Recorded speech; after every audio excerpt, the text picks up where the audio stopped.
பயங்கரவாதத்தை மக்கள் ஒருபோதும் ஆதரித்தது இல்லை. அது தெளிவாக இருக்கு. ஏன்னு சொன்னால் ஏனைய சட்டங்கள் பயங்கரவாதத்துக்கு எதிரான சட்டங்கள் வரும்போது மக்கள் எதுவுமே சொல்லவில்லை.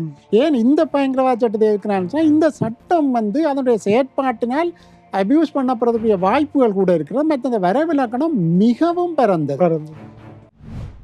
ரைனோ ரூஃபிங்கிடமிருந்து ரைனோ பிரீமியர் ரூஃபிங் தீர்வுகள். இந்த பயங்கரவாதத்துக்கு இன்னொரு ஆப்போசிட்டாக அல்ல சேம் ரூட்டில் போகிறதா இந்த ஆர்கனைஸ் கிரைம்னு சொல்லுவது. தற்போது நாங்கள் தாராளமாக நடைபெற்று கொண்டிருக்கோம். இந்த விடயங்கள் ரெண்டும் வேறுபட்ட விடயங்கள். அவை ஆர்கனைஸ் கிரைமுக்குரிய விடயங்களை இதனால் நாங்கள் கொண்டு அதை வேறு செப்டர், அது வேறு விடயம். அதனை நாங்கள் பயங்கரவாதத்துக்குள் கொண்டு வர வேண்டிய அவசியம் இல்லை. இங்கே நான் இன்டென்ஷன் என்பதை தெளிவாக வரவிலக்கணப்படுத்துவது மிக கடினமான ஒன்று, மிக கடினம். ஆனபடியே தான் இந்த ஆர்கனைஸ் கிரைம் என்பது தெளிவாக சொல்ல முடியும்.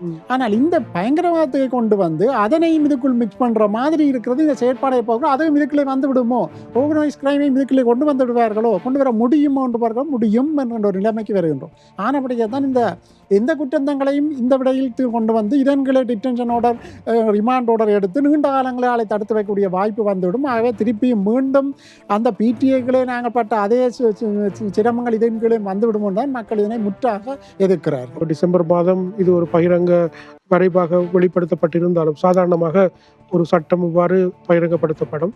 மக்கள் தமது கருத்துக்களை முன்வைக்கலாம். அதுக்கு பிறகு மக்கள் கருத்துக்களை முன்வைப்பதற்கு ஒரு காலம் வழங்கப்படும். இந்த சட்டத்தை பொறுத்தளவிலே 28ஆம் தேதி வரை கால அவகாசம் வழங்கப்பட்டிருக்கின்றது. இதற்கு பிறகு என்ன நடைபெற போகின்றது? இதனுடைய ப்ரோசஸ் எக்ஸ்ட்ரா ஆர்டினரி கேஸாக போகிறது. அதாவது சாதாரணமாக இலங்கை சட்ட வாக்கத்தை நாங்கள் பார்ப்போமாக இருந்தால் சட்ட வரைவு செய்த பின்னர் அது கெசட் பண்ணப்படுகிறது. அதுதான் 2 சட்டம் ஆன்டி டெரரிசம் இருக்கின்றது, கவுண்டர் டெரரிசம் இருக்கிறது, ரெண்டும் பப்ளிஷ் பண்ணப்பட்டது.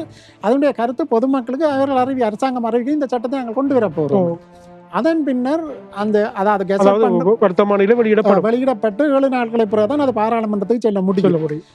அந்த 7 நாட்களுக்கு பாராளுமன்றத்தில் ஓட பேப்பரில் போடப்பட்டதிலிருந்து 14 நாட்களுக்கு உயர் நீதிமன்றத்துக்கு சென்று சேலஞ்ச் பண்ண முடியும். உயர் நீதிமன்றம் என்னத்தை பார்க்கிறது? இந்த சட்டம் நீதியானதா அநீதியானது என்பதை பார்க்கறதுக்கு உயர் நீதிமன்றத்துக்கு அதிகாரம் இல்லை. உயர் நீதிமன்றம் பார்க்க இது அரசியலமைப்புக்கு முரணாக இருக்கிறதா இல்லையான்னு. அவை அரசியலமைப்பு முரண் இல்லையான்னு சொன்னால் உயர் நீதிமன்றம் அதற்கு ஏற்றுக்கொள்ளும். சரி, முரணாக இருக்குது என்று வைத்துக் கொள்ளும். அதுக்காக உயர் நீதிமன்றம் சொல்ல முடியாது சட்டத்தை நீங்கள் இயற்ற முடியாது. ஏன்னா உயர் நீதிமன்றத்துக்கு அந்த அதிகாரம் கிடையாது. அவை உயர் நீதிமன்றம் மேக்சிமம் என்ன சொல்ல முடியும்? ஒன்றில் சிம்பிள் மெஜாரிட்டியோட பாஸ் பண்ணுங்கள் அல்லது 2/3 மெஜாரிட்டியோட பாஸ் பண்ணுங்கள், மேக்சிமம் ரெஃபரண்டம், அவ்வளோதான். அவே இந்த சட்ட வரையறைக்குள் பார்க்குற போது இந்த தற்போது இருக்கிற அரசாங்கத்தை பொறுத்தவரை 302 பெரும்பான்மை சாதாரணமாக இருக்கிறது. ஆனால் இந்த சட்டத்தை கொண்டு வந்தாலும் கூட நியாயமாக பார்க்குற போது 83வது ரூபாய் அரசியலமைப்பை மீறாத போது இது சாதாரணமாக மேக்சிமம் பார்க்குற போது கூட 2/3 மெஜாரிட்டி அது அரசாங்கத்திடம் இருக்கிறாவே சிம்பிளாக நிறைவேற்ற முடியும்.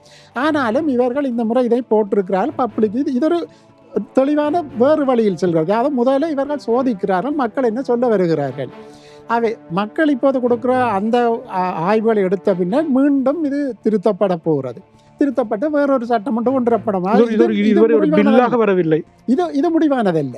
இது முடிவானது. இப்போ மக்கள் தங்களுடைய கருத்துக்களை இப்போ 28ஆம் தேதி முன்னு கொடுக்க வேண்டும். அவ்வாறு மக்கள் கொடுத்த பின்னர் திருப்பியும் இது செம்மைப்படுத்தப்படும். செம்மைப்படுத்தப்பட்ட பின்னர் தான் இது கெசட் பண்ணுவோம். கெசட் பண்ணுறதான் எங்களுக்கு முக்கியமானது. அதுதான் அங்கே பாராளுமன்றத்துக்கு செல்ல போகிறது. இது ஒரு வரைவு அல்லது இது ஒரு வரைவு மக்களுக்கு சொல்லப்படுகிற நாங்கள் கொண்டு வர யோசிக்கிறோம். உங்களோட கருத்து என்ன? மக்கள் தங்களுடைய கருத்துக்களை வெளிப்படையாக நீதி அமைச்சின் செயலாளருக்கு அனுப்புவார்களாக இருந்தால் அவர்கள் இதை கருத்து கெடுக்கக்கூடும். அவ்வாறு கருத்து கெடுத்து சில மாற்றங்களை செய்யணும். அது மட்டுமல்ல, சில வேளை இது வெளி நிறுவனங்கள், அதாவது இன்டர்நேஷனல் ஆர்கனைசேஷன் கூட தங்களுடைய விருப்பங்களை தங்களுடைய கருத்துக்களை தெரிவிக்க முடியும். ஏற்கனவே கருத்துக்களை வெளியிட்டிருக்கிறார்கள். ஆனபடியே அந்த கருத்துக்களையும் உள்வாங்கக்கூடியதாக இருக்கும். எல்லாம் உள்வாங்கி இவர்கள் செய்கிற போது இது ஒரு ஃபைனலாக மாற முடியாது. அதோட இது ஃபைனலாக இருந்ததுன்னு சொன்னால் இது ஒரு பெரிய அச்சுறுத்தலான சட்டமாக தான் இருக்க போகிறது.